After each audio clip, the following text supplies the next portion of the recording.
everybody. Hello. Evening. My name is Dr. Penn. I am a chiropractor. I own a practice in town called Pinpoint Chiropractic and Wellness. We're doing some rebranding, so it will be Pinpoint Wellness pretty soon. A little bit about my story. A friend of mine used to always call me a freedom fighter because I was always fighting for the rights of the underdog. When I was in the Army, I had a roommate who had a lot of health issues. And so we were in basic training together, and then we ended up being stationed together. And she eventually fell into drinking Bacardi. That was her drink of choice. And she would drink this bottle of Bacardi in a day or two. And so she kept going to what we call the CTMC. That's where soldiers have to go to get evaluated if they have something going on, and the report kept coming back saying there's nothing wrong with you, there's nothing wrong with you. She was bleeding. So she eventually skipped like our early morning meetings, PT, and this happened for months. And one day her platoon sergeant came and said, you know, what's really wrong with her? You know, she's an alcoholic and all these problems.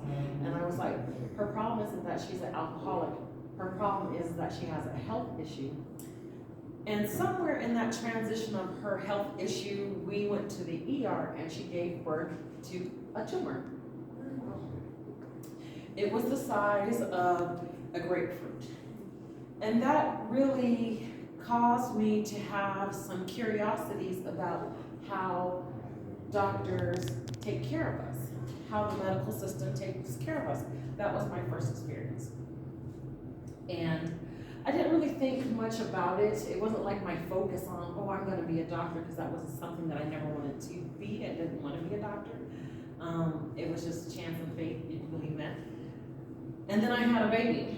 And that baby had some issues. He had eczema, he had asthma, he had allergies, which is a trifecta. I remember before he was 4 months, he didn't have any of those problems. And after we got shots, he had those problems.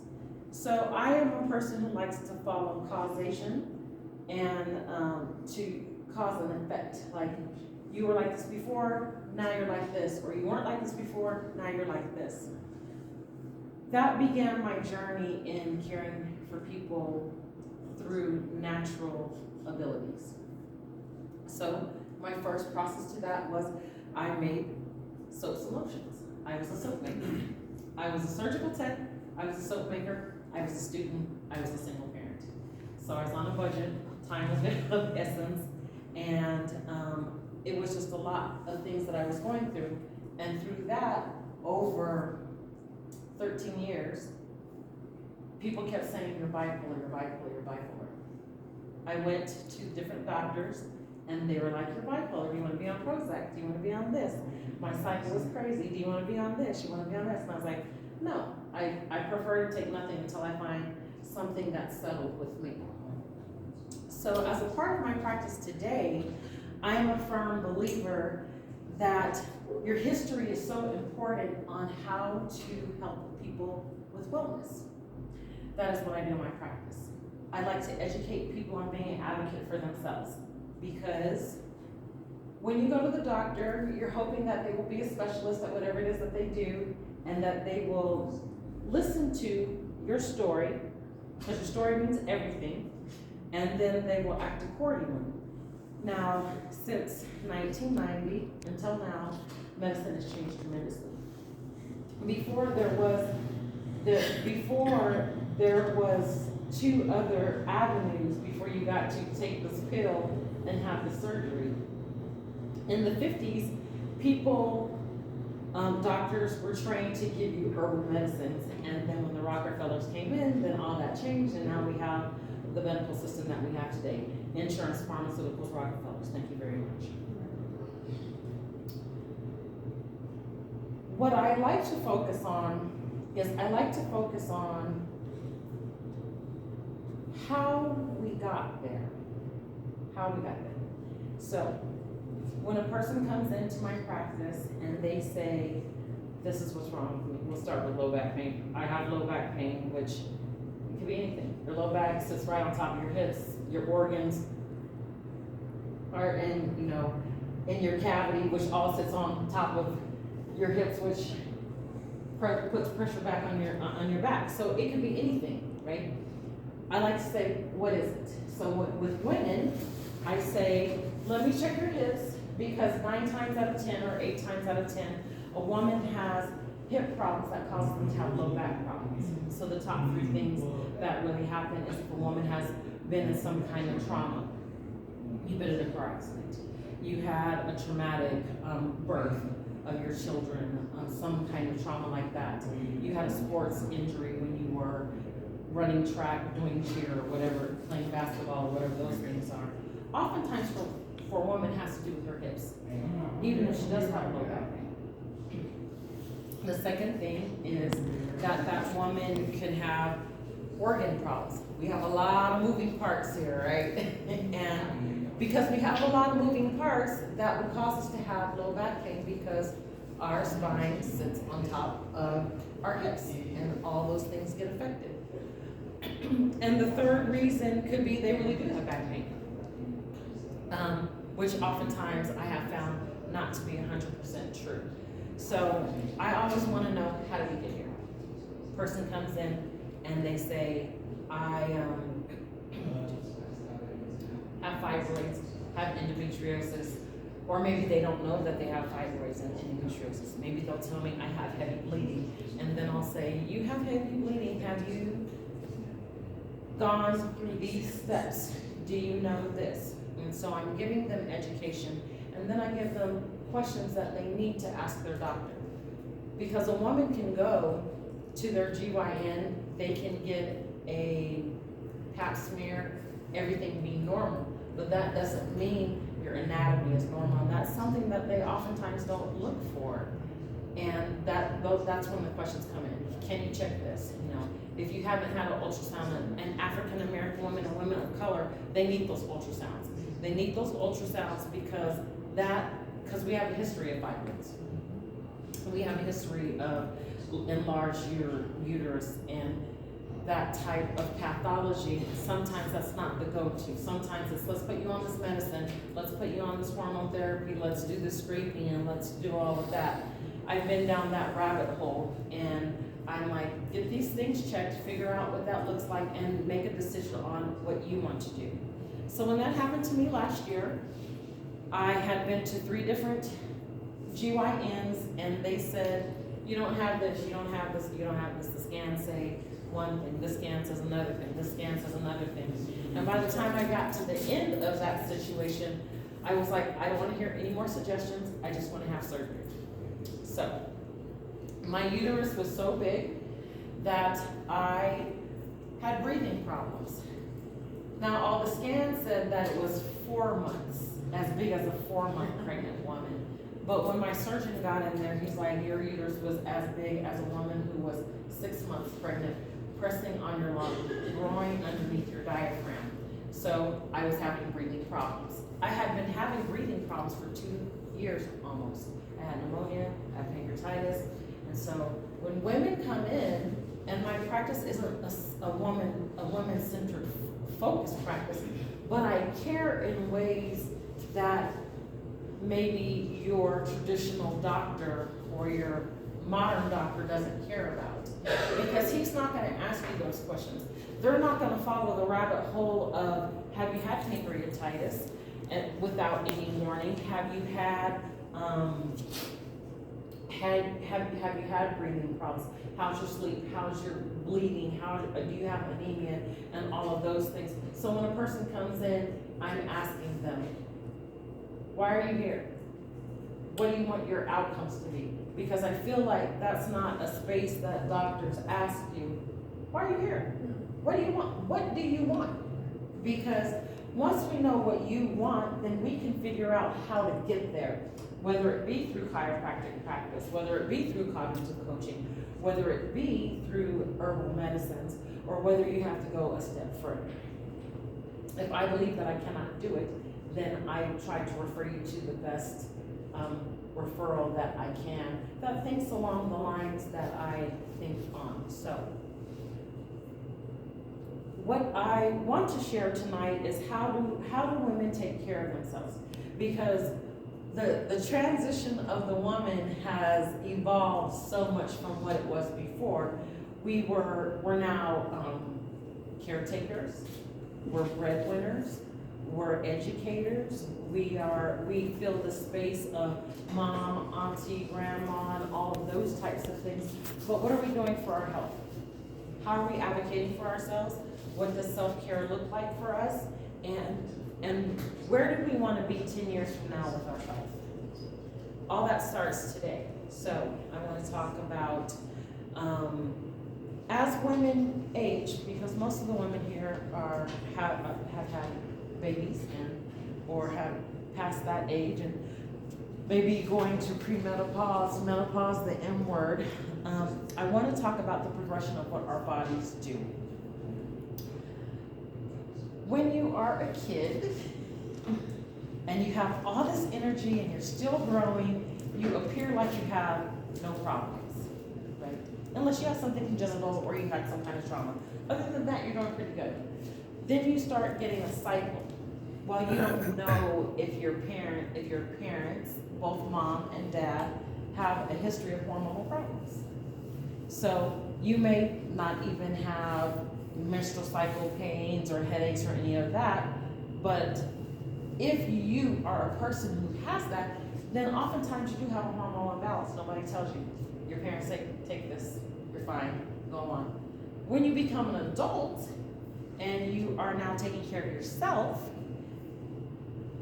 your care plan for yourself is what your parents gave you. So there are really no questions to ask, because this is what my mom says, this is what we did, and all of that. When you hit the M word phases, then something begins to happen with your hormones that wasn't happening before. Because from the time that you're a kid until the time that you get to the M word, your hormones are in an upcycle. And when you get pre-menopausal, postmenopausal, your hormones change. And I'm not just talking about your estrogen levels or your progesterone levels or your estradiol levels. I'm talking about all of your hormones change. When the estrogen changes, it affects the heart. When the estrogen changes, it affects the pancreas. When your estrogen changes, it affects growth hormone, and it affects all of those areas. So those are things that your doctors don't often talk about.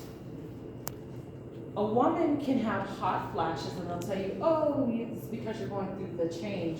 But what's really happening is you could get hot flashes from the different foods you eat. If you eat a hot food, you're gonna get hot. If you eat ginger, you're gonna get hot. If you eat cayenne pepper, you're gonna get hot.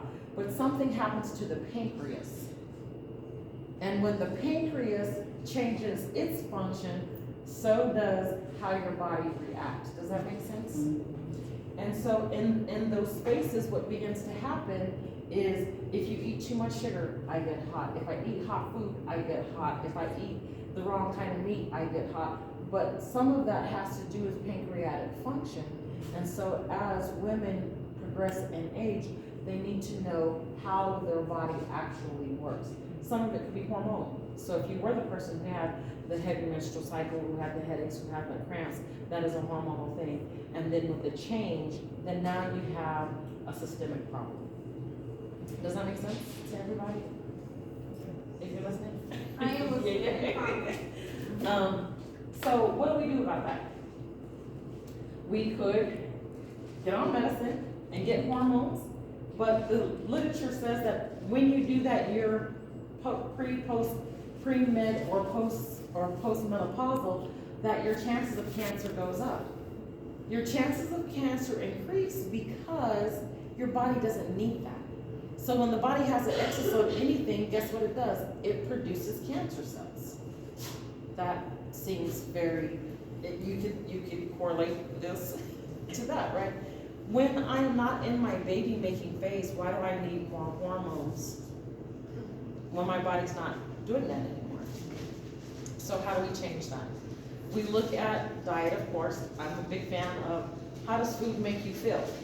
So most people who do a food journal will say, measure your food, how much macros, how much micros, put all that on the paper, and then tell us what that outcome is. I'm a fan of write down whatever you put in your mouth, and then tell me how that makes you feel. Because that's how you know how food really makes you feel. So, It's your son, it's not me. I know who it is. I know the student in the class. When I was younger, I used to love peanut butter, and I would have peanut butter and honey sandwiches, because that's where it was at. I love peanut butter and honey sandwiches, so good. And when it's been a couple of hours, and the honey sits in the bread, and it's just granulated and perfect, awesome. With the banana, I was asleep in 10 minutes. Right? I had a really high glycemic overdose. And so I knew then it's either the peanut butter, it's the bread, it's the honey, it's the banana, right? So we take away the banana and we say, okay, I'm not in a coma, but I'm still groggy. So now I'm taking away maybe the honey and I switch to jelly. Oh, I'm doing better. But now my stomach kind of hurts. So is it the bread? And you go down the process of how does food really make you feel? And when you can get to the essence of that, what you come out on top with is, now I'm not having as many as hot flashes. I'm not having as many hormonal problems. And now you know how food makes you feel. So there's a good book out there called Eating According to Your Blood Type. And I didn't think it true until I started following it. And I was like, oh, this has a lot of correlating information. But because of our environments and epigenesis and how we live, some things aren't 100% proof. But if you can get 85% there, that's better than what a doctor's going to do when he tells you to be on this medicine. So that is a book that I recommend. And then the rest of it is, what do you want to do? How am I taking care of myself? Am I getting my regular evaluations? Do I get my eyes checked? Do I get my teeth checked? Do I get my labs? Do I get my girl parts checked? What's my kidney function doing? Liver function doing? And all of those things we need to be on top of as we get older, instead of allowing something to happen to us. Oftentimes we just allow something to happen to us. Oh my God, I got blood sugar so high. Oh my God, what am I gonna do? Now the doctor wants to put this, and now my kidneys don't work, and all of that. All of those things can be sorted out. And even if you have those things, you don't have to get on medicine if you have the right person who's going to really guide you into how that looks. And that all starts with, how does food make you feel? So what is your relationship with food? A little story. I am currently doing a detox program with a lady, and she came in, her blood sugars were 333. Which is, your blood sugar should be between 70 and 100. So 333 is really, really high. And I said, I vet whoever comes into my office, like, why are you here? I can help you, or I can't help you.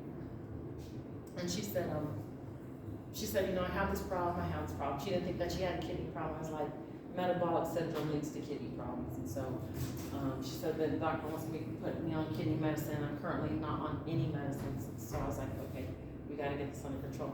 So I said, I think what would be a good diet for you is an all-fruit diet for right now, because fruit detoxes your body. Yes. And when fruit detoxes your body, then it hydrates your cells, it gets rid of toxins, and we've been doing this for going into our 4th week, and her blood sugars are now 115. No medicines, just the detox program, the things that I told her, the food that I told her to eat, and there we are. So we know that food heals our body, right? And when food begins to do that, we want to take it a step further and add some spices and herbs to it, because the spices and herbs drive out microorganisms, they drive out viruses, they drive out residents that don't need to be in our body. So we do have plans for that. We have in the detox program, we have the detox, and then we have the kidney cleanse, we have the liver cleanse, and we have a parasite cleanse, and then we go back again and we finish off with a soft detox cleanse to help your body reacclimate and begin building a menu that's good for you and things that will be helpful to you. So, and last year, when I was sick, when I was ill, when I was going through my hormonal issues, I felt like the Holy Spirit was telling me that I should start this apothecary, so I did. Started. I already had the idea to do that, but as people want quick solutions, and so supplements, teas, tinctures, and those things are very quick solutions, and they can help if you follow the protocol. And so we began doing that. We started with women care, so we developed supplements for women, teas for women, and we don't have any tinctures yet, but we're working on that. And it's a work in progress, but I wanted a way that I could help my community not be on medicine. That was my whole goal in life. When I became a doctor, I was like, if we don't have to be on medicine, let's figure out what that looks like. If we have to be on medicine, let's make it as minimal as possible. So tonight I have a few items here that pertain to this weather, the cold flu season, why we just put that out in the atmosphere.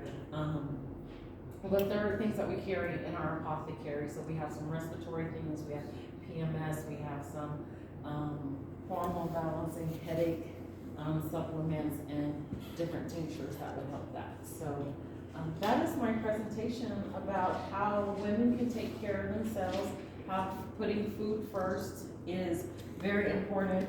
I love this place because they juice, and the importance of juicing really X's your wellness by 100%, because now you're getting the essence of a fruit and a vegetable. And so I really love that, and I feel like learning about food and what fruits and vegetables do and how they can impact and change our life and drive out residents that don't need to be in our body is really, really important. So I really want to thank Wealthy for letting me present here tonight, and if you guys have any questions, let me know.